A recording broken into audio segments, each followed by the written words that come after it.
ఒక పెద్ద గండము. వీరు మిమ్మల్ని అడ్డుకోబోతున్నారు. అయితే దేనికి అడ్డుకోబోతున్నారు అంటే మిమ్మల్ని నష్టపరచడానికి. ఏ విధంగా, ఎటువంటి నష్టము, ఏం జరగబోతుంది అంటే మీరు చాలా వరకు కృంగిపోతారు. ఈ వీడియో పూర్తిగా చూస్తే మీకే అంతా అర్థమవుతుంది. కుంభరాశి జాతకులు ఈ వీడియోని పూర్తిగా చూడండి. అంతేకాకుండా వీడియో మీకు నచ్చినట్లయితే లైక్ చేయండి.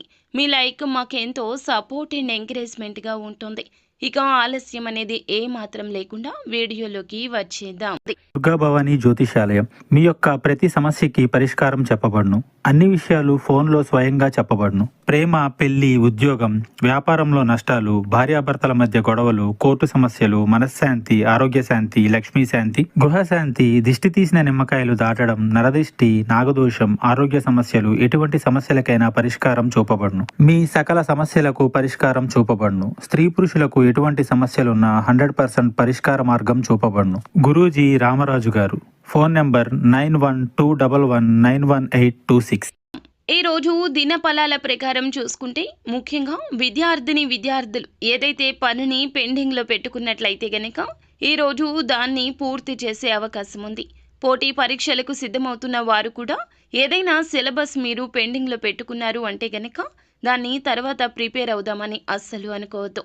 ఫ్రెండ్స్తో చిట్ చాట్ పెట్టడము, లేదంటే తర్వాత చేద్దాంలే, ఈ పని కాసేపు ఆగిన తర్వాత చేద్దాంలే అని చెప్పి ఎవరైనా స్నేహితులు అన్నా, ఎవరైనా మీకు అడ్డు తగిలినా వారి మాటలు ఆలకించొద్దు. ఈ రోజు పని ఈ రోజే పూర్తి చేయండి. రేపటికి వాయిదా వేస్తే గనక జరిగే నష్టము వారికి కాదు మీకు అని గుర్తుంచుకోండి. ఆ యొక్క నష్టాన్ని మీరు అస్సలు ఆ తర్వాత పూడ్చుకోలేకపోతారు. కావున ఈ రోజున ఏ విషయాన్ని తేలికగా తీసుకోవద్దు. ముఖ్యంగా ఎవరైనా ఏదైనా చెబితే గనక ఆ విషయం గురించి మీరు వారి నిర్ణయాన్ని పరిగణలోకి తీసుకోవద్దు. విద్యార్థులే కాదండి, ఉద్యోగస్తులైనా, ఏ ఇతర రంగాల్లో ఉన్నా, వ్యాపారంలో ఉన్నా కూడా ఈ రోజున మీ పని ఇంకొకరికి అప్పచెప్పొద్దు. నేను చేస్తాంలే అంటారు, కానీ వారి పని వారికి ముందుగా ముఖ్యము అనే విషయాన్ని మీరే గ్రహించాలి. ఈ తెలివి మీకు ఉంటుంది, కానీ ఈ రోజున ఇతరుల మాయమాటల్లో పడిపోతారు. వారి యొక్క మాయమాటలు ఎలా ఉంటాయంటే వారితో ఉంటే మీరు చాలా వరకు ప్రశాంతంగా ఉంటారు. వారి మాటలు మీకు చాలా వరకు కూడాను మంచి బోధనలాగా అనిపిస్తుంది, కానీ వారి అవకాశాల కోసం మీ అవకాశాలు తొక్కేయచ్చు. వారికి నష్టం జరగకుండా ఉండడం కోసం మిమ్మల్ని కష్టంలోకి నెట్టేయచ్చు. ఈ రోజున వారికి లబ్ధి చేకూర్చడం కోసం మిమ్మల్ని పాములాగా వాడుకోవచ్చును. కాబట్టి జాగ్రత్తగా ఉండండి. ఎవరి జీవితంలోనో మీరు హీరో కావాల్సిన అవసరం లేదు. అధిక మంచితనానికి పోవద్దు.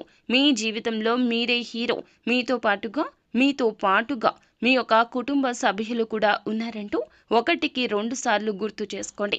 ఎవరికో ఏదో చేయాలి అనే తాపత్రయం ఉండవచ్చు, కానీ భగవంతుడే చెప్పాడండి, తనకు మాలిన ధర్మం పనికిరాదని. ఈ రోజున మీ పనులు ఆపుకోవడం, ఎదుటి వారి కోసం కష్టపడడం, మీ సమస్య గురించి ఆలోచించకుండా వారి సమస్య గురించి ఎక్కువ ఆలోచించడం, వారికి ఏం చెయ్యాలా అంటూ మీ వద్ద ధనం లేకపోయినా ఇతరుల వద్ద ధనం తీసుకొచ్చి వారికి అరువుగా ఇవ్వడం, లేదంటే గనక షూరిటీ సంతకాలు, హామీలు, ఇలా ఏ ఇతర పనులు అయినా ఇతరుల కోసం చేయొద్దు. ఇతరుల మాయ మాటలు నమ్మొద్దు. మనకి కష్టం వస్తే గనక మనమే తీర్చుకోవాలి. ఈ రాశి జాతకులకు ఇలా ఎందుకు చెప్పడం జరుగుతుందంటే సహాయకారులు వీరు ఎక్కువగా ఇతరుల యొక్క కష్టం గురించి ఆలోచించి చెల్లించే తత్వం ఉన్న మంచి మనుషులు. కానీ మంచి మనసు, మంచి ఆలోచన కూడా ఒక్కోసారి అధిక కష్టాలు తెస్తుంది.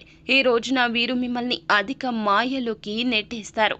అయితే ఈ రాశి వ్యక్తులు చాలా రోజులుగా మానసిక సమస్యతో బాధపడుతుంటే పరిష్కారం కూడా లభించబోతుంది.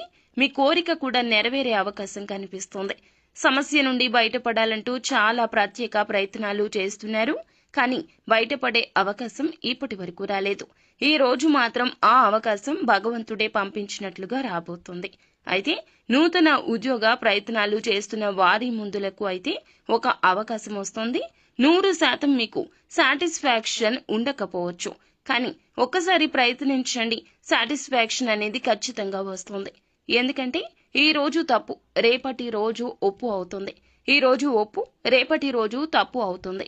భగవంతుడు ఇచ్చే ప్రతి అవకాశం ఇలాగే ఉంటుంది. కానీ మనసు పెట్టి చేస్తే ఏ పని అయినా కూడా మనకి నచ్చే తీరుతుంది. ఆర్థిక స్థితి అనుమతిస్తే గనక ఈ రోజున పేదవారికి ఏదైనా రూపంలో దాన ధర్మాలు చేయండి. అంటే వస్తువు రూపంలో, వస్త్ర రూపంలో లేదా ధనం రూపంలో ఏ విధంగా అయినా కూడా దానం తప్పక చేయండి.